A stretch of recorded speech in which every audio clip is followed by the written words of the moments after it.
in the past people was very poor, right? And rich they can eat meat every day. Yeah. But so they get all the poor ingredients and they try to work very hard to get the best of what they have. And now in Italy, actually, the poor dish in the past now it become very expensive.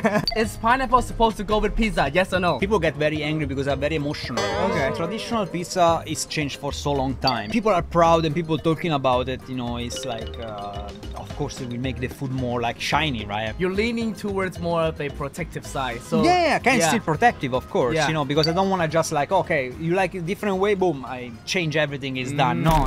Voilà, tôi là Huy Tạ và đây là một series podcast về ẩm thực nơi mà chúng ta sẽ cùng với các khách mời trò chuyện xem về cách họ đã làm mới những món ăn như thế nào, thay đổi định kiến ẩm thực ra làm sao và những gì đã đưa họ đến với thành công. Xin mời.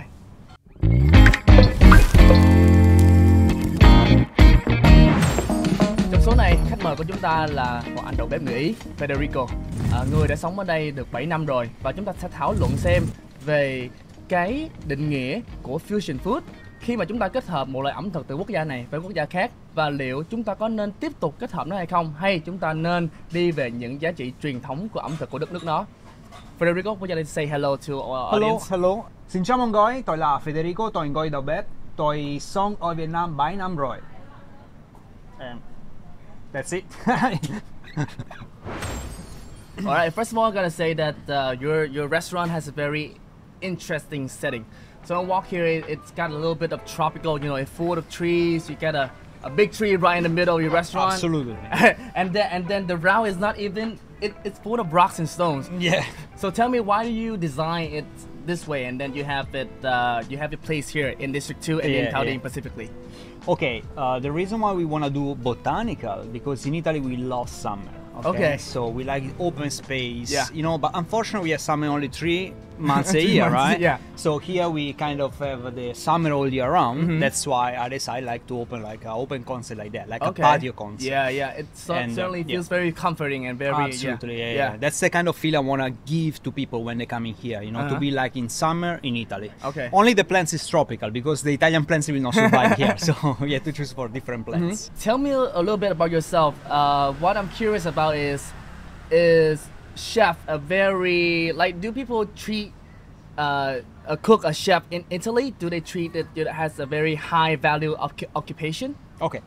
This one is a kind of question that you can answer in different timing. Okay. Because in the past, chef, it was like, everyone know it was a hard job, but very well paid, you know, and then time changed when the show comes. So then, you know, the show business, go inside the kitchen, there are so many like different kind of celebrity chef. Yeah. So youngsters, they start to think that be a chef is just a cool thing to be, right? Yeah. So what they do, everyone jump in the kitchen and then they burn themselves very quick because the real kitchen is quite tough. Yeah. Me myself, when I was young, you know, I mean, I was thinking I cannot make it, you know, because in the first 3 months I was working for like no money.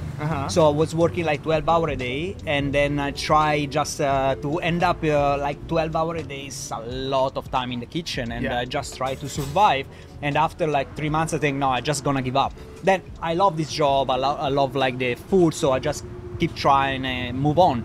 But it's been tough time, Yeah, the same as me. A lot of people in Vietnam, they think being a host is an easy job. They think being famous and everybody want to jump into being a host. So I understand where you're coming from. So tell me, we're having this huge feast of Italian food. Yes, okay, and I see one of the dish that instantly got my notice is that this dish. So what is that? Tell me. I see a lot. This one is Parma and melon. Actually, this one is very popular around Italy, and many people know around the world because when they go to Italy, summer, and this is a summer dish. Usually we serve like the melon with the Parma ham. That is actually the pork leg that it was there is a special process to make it. Usually it can be cured for a long time, like around 24 months, and then we serve it like with usually we have a balsamic sauce. You know, there can be a little bit the bitterness. And that's it. You know, that's a very simple dish actually. Okay, maybe you can try that. First. Okay, so you get first. Yeah. Teach me how. Okay, do I get you just take a little bit of that one and then the melon. The melon, yes. Okay. And then we put some balsamic sauce. Guys, can I get one balsamic sauce? Okay. What makes Italian cuisine different from the rest of, you know, the other European cuisine? Okay. I mean, there are some similarity in a way because Europe is north and south. You know, there is some food can be similar, like Greece, Italy, and Spain. Actually, they have they sharing the same kind of ingredients culture. You know, like fresh, light, because it's a hot country compared to the north. Yeah. And Italy is special in a way because imagine that in the past people was very poor, right? And rich, they can eat meat every day. But the other one, no. So they get all the poor ingredients and they try to work very hard and, I mean, to get the best of what they have. So with a simple flour, like imagine this one is a peachy. This one just water and flour. Okay. So imagine like it costs nothing, right? Yeah. But you know, they need a lot of time to produce because they have to do one by one. Yeah. But then the result is really good. Probably the same thing with Vietnamese cuisine too, because you Kind said of, that people like from because they're very poor, they're trying to make the best out of what they have. Absolutely. Right. Absolutely. And the Vietnamese we have the rice. We make rice out of everything. Well, like bánh tráng, rice Correct. paper, phở, hủ tiếu, bánh canh, all of that. So you get a simple ingredients, but then you convert them in so many different products because that's actually what make like a great dish, right? Okay. And now in Italy, actually, the poor dish in the past now it become very expensive. So you can buy a single dish like $40, you know, and in the past it was a dish for poor people. Okay. Tell me, if you have to name the top 5 most iconic dish of Italian food, what would that be? One can be this one, parma and melon, because it's very popular for light and summer. We're gonna get very refreshing. very refreshing. Yes, correct. And what else? Yeah. Then we're gonna have like something like caprese or burrata, because this one is also very popular. You know, this one is the burrata. Right, cheese, yes. But exactly, so the difference between this one and caprese, because the burrata is more creamy inside, so it's different process how they made. Okay. And while the caprese is just mozzarella and tomato, also the one very refreshing. Then we have, of course, we have pasta, lasagna. This one is kind of lasagna, is very old tradition, you know. This one we don't even make it fancy. You see, all the other dish we put a lot of fancy touch. This one you don't touch it. You keep it like that. Lasagna, square, put in the place, that's it. You know, and you get like a good result. And pizza, of course. Pizza. Pizza. Exactly. That was what I was gonna say. So, Vietnamese, when we think of Italian food, we might be thinking of like pasta, but most commonly people think pizza. Yeah, correct. And since it's very common, pizza is a dish that's very common all around the world, not just only Vietnam. So we have many style of doing like pizza. American pizza. American pizzas that put a lot of cheese in it. Yeah. So, tell me, what is your idea of a perfect pizza according to Italian chef that was born and raised in Italy? Yeah. Perfect pizza, you mean? Yeah, perfect pizza. Perfect pizza actually have to have very few ingredients. Few ingredients. That's what my opinion. Because if you have like a great tomato sauce, if you have great flour and great mozzarella, the pizza is perfect. It's the queen, you know. I mean, and that's it. That one. Of course, I see many different culture like using here actually in TikTok. Many people ask me about the pineapple one. You know? I mean, that was I gonna ask. Okay, correct. Is pineapple supposed to go with pizza? Yes or no? Yeah, in Italy you actually have to sign a paper when you go to the shop if you buy pineapple, because you have to declare I actually will not use for the pizza.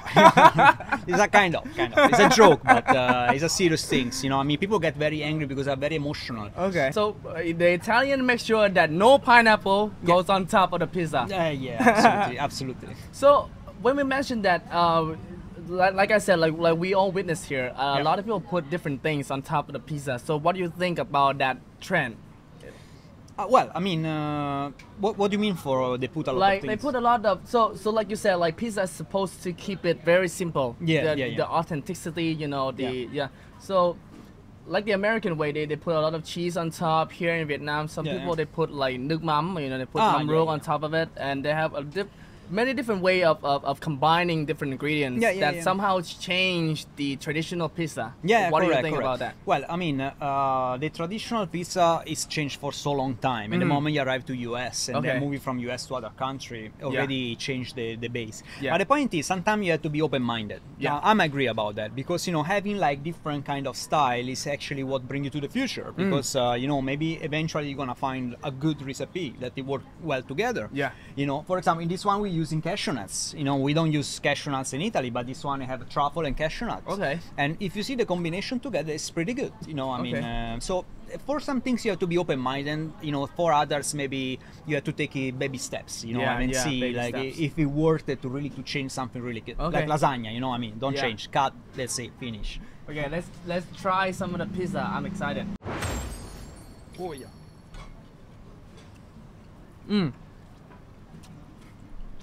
How is it? You feel the truffle? I feel the truffle, very nice. Yeah. Ooh, I love it. And then there is the crunchy of the cashew nuts, you know, a little bit sweet. So it's a kind of mix. We don't have this one in Italy. This one we create here, and we try with mixing with the cashew nut part that is very crunchy, with the honey a little bit and the truffle. I think the result is pretty interesting. Actually, it's a kind of pizza that I like.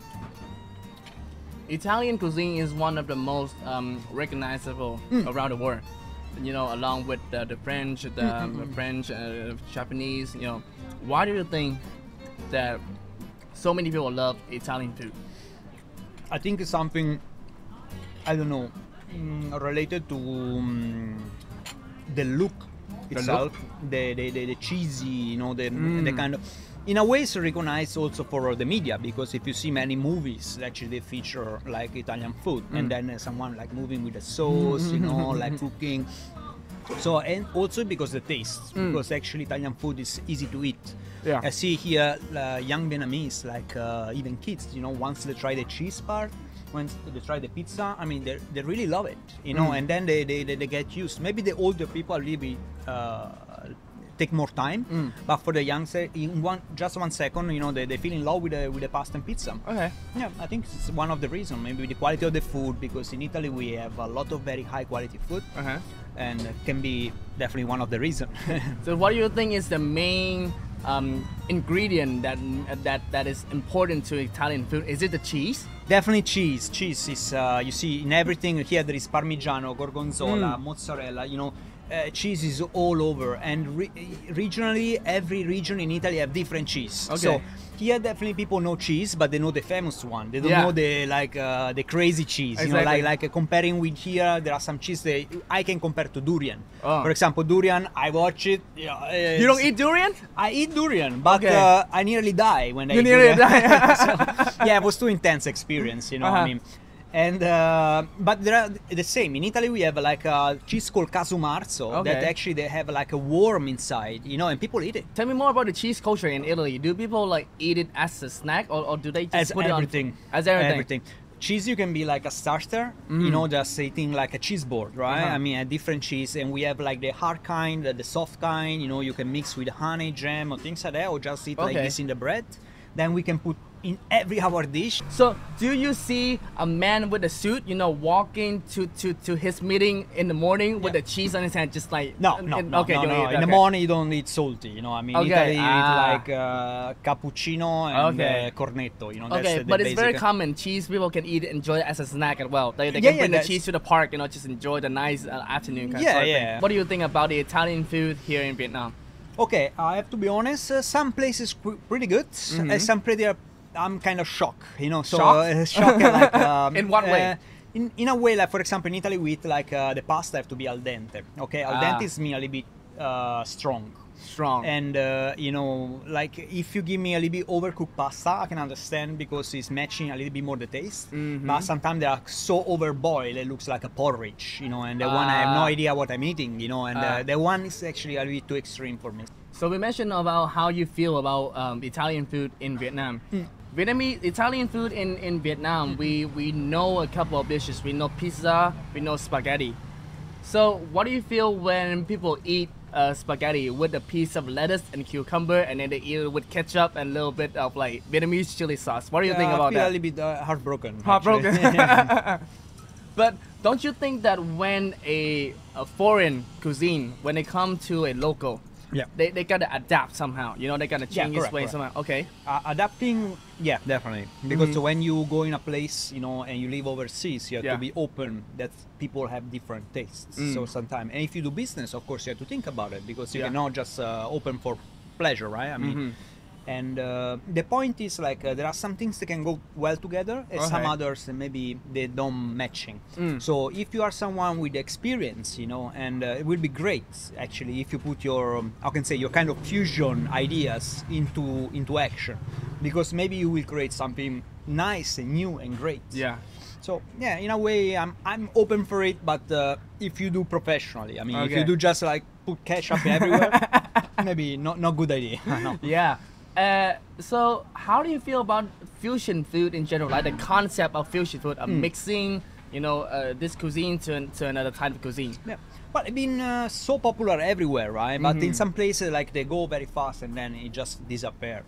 Depend, because fusion food, it can be the future, because maybe, you know, we are living in a global world now, right? It's not like before, like people like there are mixed families and things like that. So eventually there are flavors that people will research inside some dish. And even for me, sometimes I'm craving for some Vietnamese food, even when I was in Italy. So I need to think, oh, how we can create the kind of feeling with the ingredients that I have, that I don't have the same ingredients.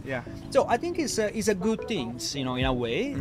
But of course, you have to respect the tradition. You know, there are some items you can keep, you know, and remember that it was adapted for a reason, because this one is connecting with your, let's say, ancestor. I see here in Vietnam, the people always go like for, you know, maybe they try many different food, but always go for what is the authentic one. Because here it's a feeling. It's not eating is about emotion, right? Exactly. So they wanna feel again like the grandmother connection, or maybe the family connection when they was kids, and that's how tradition can help you. Okay. So do you eat fusion food? Are you for or against fusion food? I cannot say I'm for and against. I'm okay with that. You know, there are some things they like, but of course I still like also tradition. You know, so yeah. But so you would prefer if it been kept in the more traditional way, you know, just in a way, yes, I can say. But sometimes some touch of innovation is definitely nice. You know, it makes more spicy. A lot of people would argue that you need to put something new into the dish, because I mean, to me, food is forever changing. It's always changing. Yeah, correct. Right? So do you think that sometimes that this traditional authenticity they should change? I don't know.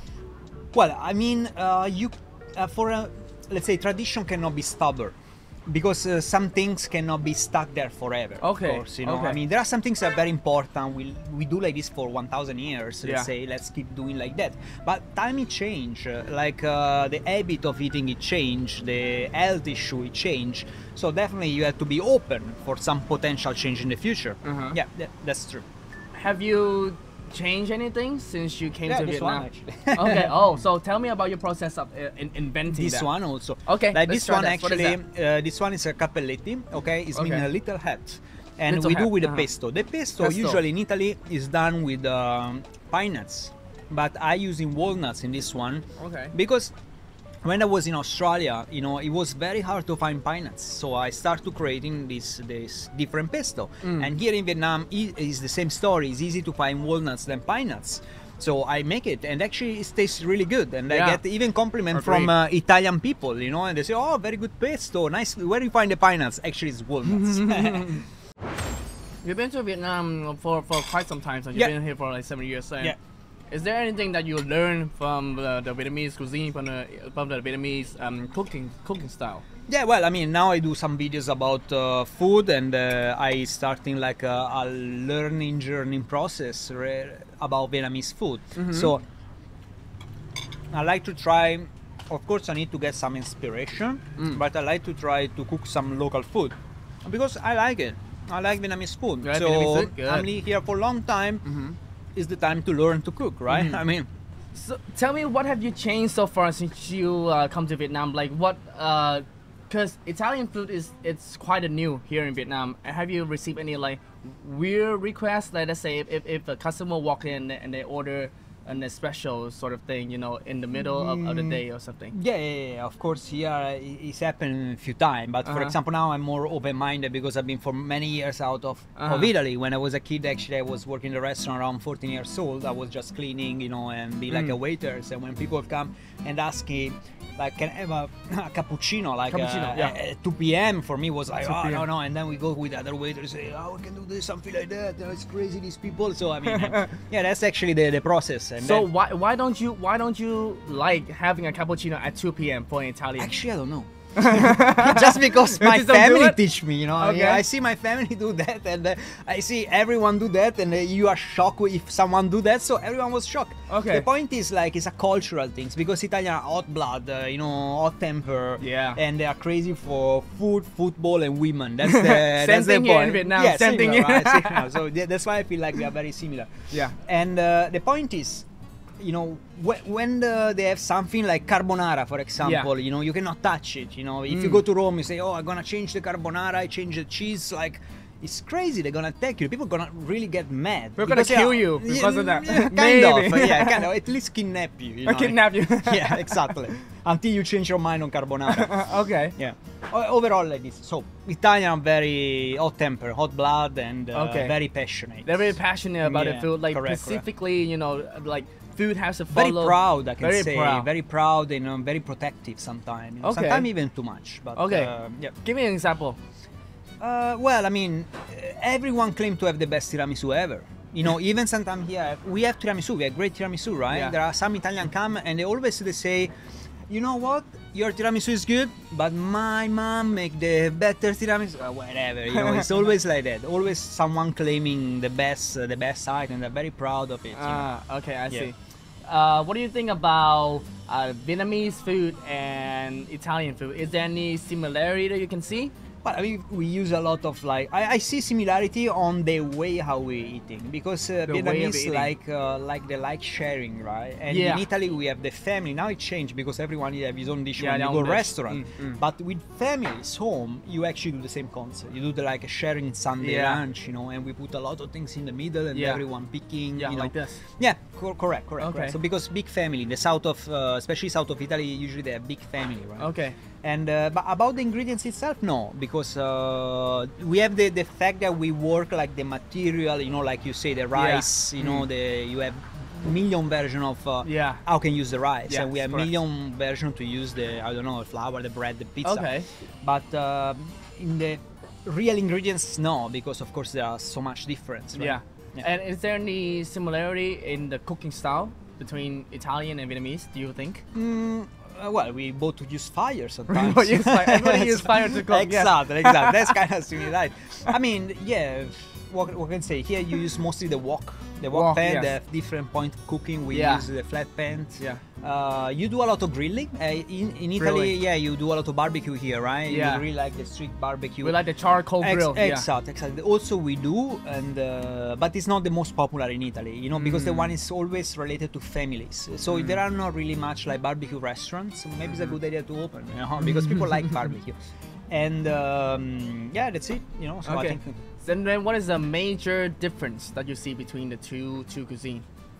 In maybe in the way that they eat the meal, or maybe, you know, because in Vietnam we can eat rice every meal. That's an example, right? correct. And let's For say, us- do you eat pasta all the day? Can you every do day. that? Okay. Every day the God give us. You know, that's really like that.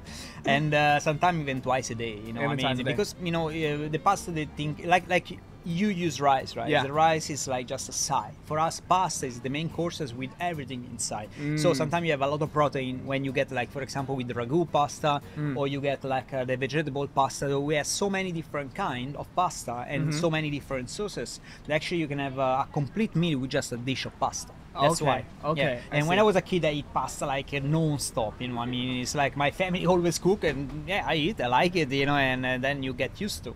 Now I actually in Vietnam I start to reduce because I have so many options. You know, and I like to try experiment. Yeah. Different food. Yeah. Quick question: What type of Vietnamese dish have you tried so far, and then which dish you love the most? I like so many different like Vietnamese, but my favorite, I have to be honest, is a bún chả. Bún chả? I don't know. I'm very in love with bún chả. I like the grill of the meat, you know, Yeah. and then it's like between like a barbecue and soup, you know. I don't know. It's a kind of very interesting feeling. And then they have the nem rang. What's the name they put Nem rang, inside? yeah. The nem rang they put inside. Yeah.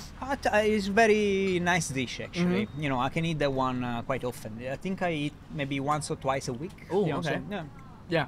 Have you thought about combining any Italian dish with Vietnamese dish? Well, yesterday night I eat like rice paper with not Italian but with hummus, because I have hummus home and I put inside and I eat, and it was How great. did it work out? It was hummus good. sauce It was good, man. I would put veggie and everything, roasted veggie, chicken, like hummus, rice paper. I do like new version of spring roll. Well, it was good. I have to be honest. I was hungry and I am only the one in the fridge, so I put all together. And it's worked out. Yeah. Have you thought about creating a dish that is a mix between Vietnamese and Italian that you would sell, that you think that you can make money out of that dish? Crazy imagination. Let's see. Let give me your craziest thought. Okay, let me think about it, and then I'm gonna open. We share the profits. Okay, I mean, yeah. Anything that you think that they can combine together. I don't know. Crazy. Actually, one time we combined with a local chef when I was in Oyan. We do this kind of pasta, and we combine with the tao lao sauce. Tao lao sauce, okay. Yeah, you understand which one is in? No, not really. What's the name again? Tao lao. Cao lao. Cao lao. Cao lao. No, Cao lao. So we do this one with that one. It actually was great. Yeah. Okay. It tastes great. It tastes very fresh. It looks like a mix of pasta salad. Yeah. I will eat that, I think. Yeah. Pretty nice. And do you think that, so you say that the Italians are very proud of food, and sometimes they on the extreme side. Yeah. So they're a little bit stubborn. Yeah. Do you think that it create a significance that of the Italian cuisine, that all the Italians trying to protect their food so much that's what makes definitely. it like do you think so? Yeah, people are proud and people talking about it. It's like of course it will make the food more like shiny, right? I mean, because you say, oh wow, these people are so proud, it should be good, right? Yeah. But in a way also, like, sometimes it's become a little bit excessive, because too protective. Too protective. Sometimes you have to be open that there are other culture, other food and things, so that you can experiment and learn. In Italy, actually, here, if you go around, there is much more option than what you can find in Italy. Okay. If in Italy, 90% is Italian. Like, imagine only a few years ago, like, they started Japanese food, other cuisine, but mostly is Italian. Now become popular also other cuisine, but my family before, they never tried something different that was from Italian food. What do you think the reason behind that? I don't know, because people are proud. They cook home a lot, so they do what they know I can do, and so the market was great for them. Now the thing changing, so maybe the money and the culture changing and everything changing, so people are more open-minded. That sounds a little bit weird to me, because the reason why you say in Vietnam, you can see a lot of different type of cuisine. You can see like Japanese, Thai, Korean, or most American, in the big city, of course. Most in the big city. But the reason is that Vietnam is become more global sort of thing. It's become more diverse, but faster. But fast. Oh, so Italy is not that. No, Italy, like the economy of Italy was great during the 80s, 90s, right? I mean, 70s, 80s, 90s. Okay. Then it started to slow down. But the point is, what's happening now to Vietnam is actually the same 80s, 90s to Italy, but at 10 times speed. We was like, in this district, maybe 4 or 5 foreign restaurants. Now we are 5,000. That's the speed. It's much faster. What do you think is better? Like the way that the Vietnamese, is opening to a lot more different kind of cuisine, or do you prefer that the Italian keeping its food to itself, sort of thing? This is $1 million question. That's why I'm asking you. I don't have $1 million. So. No, the point is, I think this people open up for the market for the new kind of cuisine is good, and but as you say, like before, like baby step. So it's mean like give the time to these two parts, like merging together. Don't go to extreme. Let's say don't just like for please your customer, you just like destroy your cuisine. So you have to be in the middle. So to be in the middle. What you say doesn't sound too middle for me. Like what you say, just really you're leaning towards more of a protective side. So still protective, of course.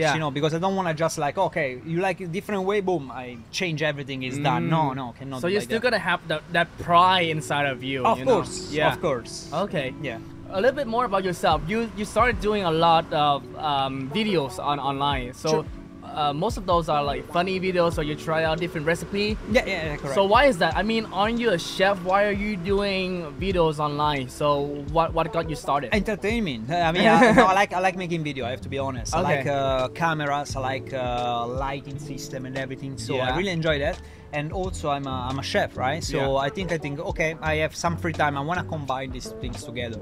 So I'll have passion for food and passion for making videos. So I mean, make video about food, right? It was the easy answer. To that. Yeah. What kind of like so you do a lot of cooking videos, so to speak. So Yeah, correct. what is the difference between you cooking at home on a video and the Cooking type for business. Yeah, the type of food that you sell for business. Yeah, well, business you have to think as a business, you know, and you know, there's much more precise. Like when you work like for making for video, is mostly about the look, experimenting, having fun, you know, and make people interested in what you try to do. That maybe they can try home, right? I mean, you make simple recipe that everyone can do, and it's gonna be really interesting because people say, oh, let me try to do myself, you know, this one and cooking home.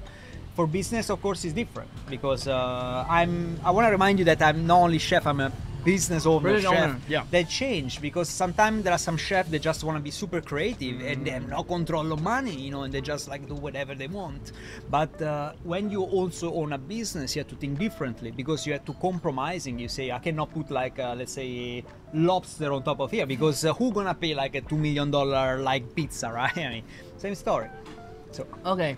Well, thank you, Federico. If Thank there's you so something much. that I learned today, I learned that sometimes you gotta, even if when you open your arms, you know, for new things, you're still gonna have the pride inside you, you know, to keep the authenticity, the traditional of your food. correct. All right. And keep the pineapple home. Get a pineapple. Thank you. Thank you.